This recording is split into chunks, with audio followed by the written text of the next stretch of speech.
புதிய அறிவிப்புகளை அறிவிக்க இருக்கிறோம். அதில் ஒரு சிலதை மட்டும் இங்கே நான் படிக்கிறேன்.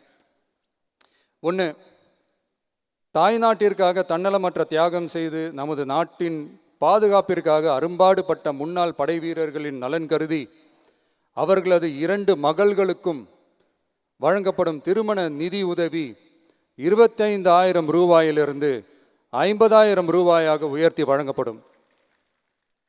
2, மாற்றுத்திறன் கொண்ட முன்னாள் படை வீரர் மற்றும் அவர்களை சார்ந்தோர்களுக்கு வழங்கப்பட்டு வந்த மாதாந்திர நிதியுதவி 5,000 ரூபாயிலிருந்து 7,000 ரூபாயாக உயர்த்தி வழங்கப்படும்.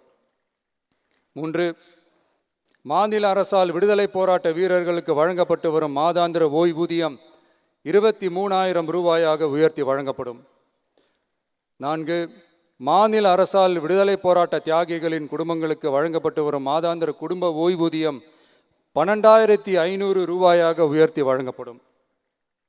5, வீரபாண்டிய கட்டபொம்மன், முத்துராமலிங்க, விஜய ரகுநாத சேதுபதி, மருது சகோதரர்கள் மற்றும் வாவு சிதம்பரனார் ஆகியோரின் வழித்தோன்றல்களுக்கு வழங்கப்பட்டு வரும் மாதாந்திர சிறப்பு ஓய்வூதியம் 11,500 ரூபாயாக உயர்த்தி வழங்கப்படும்.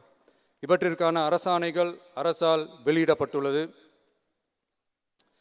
I once again extend my respectful greetings and salute the people of Tamil Nadu who has broken the caste and religious considerations, rejecting money and muscle power, and gave us an overwhelming support to establish people-centric and social justice government.